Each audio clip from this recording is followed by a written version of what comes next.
Good morning, students. This is class 10th Geo chapter 1 Resources and Development. Today is going to be our second class on this chapter. जो कुछ भी हमारे चारों ओर है वो हमारे नेचुरल इन्वायरमेंट का हिस्सा है। रिसोर्सेज वो वस्तु है जो हमारे लिए उपयोगी है। सर ऐसा कहा जाता है कि जो रिसोर्सेज हैं, जो हवा है, पानी है, मिनरल हैं, वो सारे प्रकृति से हमें उपहार स्वरूप मिले हैं, जबकि ऐसा नहीं है। रिसोर्सेज हैं वो मानवीय गतिविधि, ह्यूमन एक्टिविटी का परिणाम है।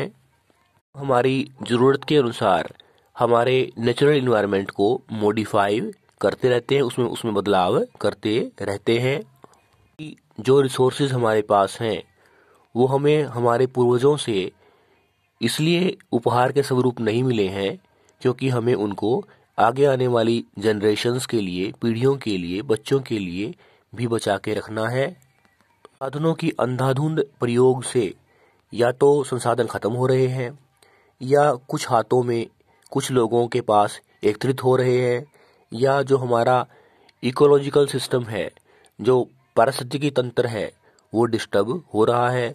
ओजोन लेयर में जो बड़ा सुराग हो रहा है, इन्वायरमेंटल पोल्यूशन हो रहा है, जो लैंड डिग्रेडेशन यानी जो मृदा है, जो भूमि है, उसमें गिरावट आ रही है उसकी उपजाऊ शक्ति में।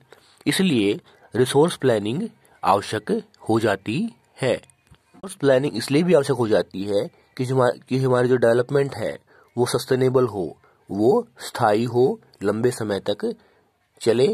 इसका सस्टेनेबल इकोनॉमिक डेवलपमेंट का अर्थ है वो विकास जो हम हमारे पर्यावरण को बिना नुकसान पहुंचाए अचीव करते हैं और आगे आने वाली जो पीढ़ियां हैं उनकी जरूरतों को ध्यान में रखकर भी हम संसाधनों का प्रयोग कर रहे हैं। इसे सस्टेनेबल इकोनॉमिक डेवलपमेंट कहते हैं और जो रिसोर्स प्लानिंग में बहुत आवश्यक होती है।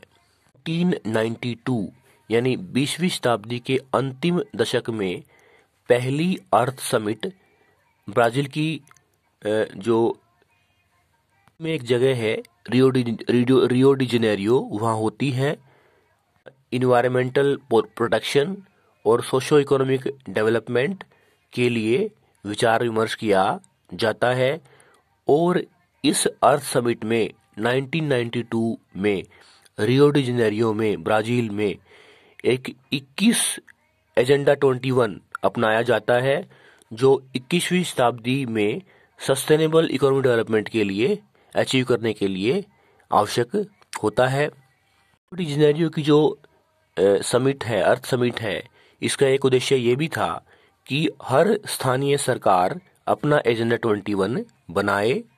उदाहरण के लिए हम अगर भारत की बात करें तो भारत विश्व का 7वां बड़ा देश है, जनसंख्या में दूसरा बड़ा देश है। रिसोर्स प्लानिंग इसलिए भी आवश्यक है क्योंकि यहाँ बहुत अधिक डाइवर्सिटी है, विविधता है। उदाहरण के लिए हम अगर बात करें झारखंड, छत्तीसगढ़ और मध्य प्रदेश की, वहाँ बहुत ज़्यादा मात्रा में मिनरल्स हैं, कोयला के डिपॉजिट हैं। अरुणाचल प्रदेश में हम देखें तो पानी की मात्रा बहुत ज़्यादा है, लेकिन वहाँ जो इंफ्रास्ट्रक्चर है उसका विकास होना अभी आवश्यक है। राजस्थान की अगर हम बात करें तो सोलर और विंड एनर्जी की वहाँ बहुत अधिक संभावनाएं हैं, लेकिन पानी की मात्रा वहाँ कम है।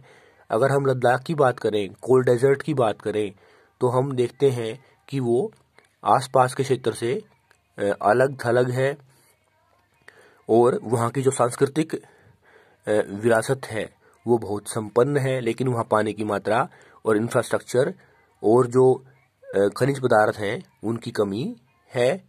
इस तरह से एक संतुलित रिसोर्स प्लानिंग, संसाधन की योजना राष्ट्रीय, राज्य, स्थानीय और प्रादेशिक स्तर पर आवश्यक है।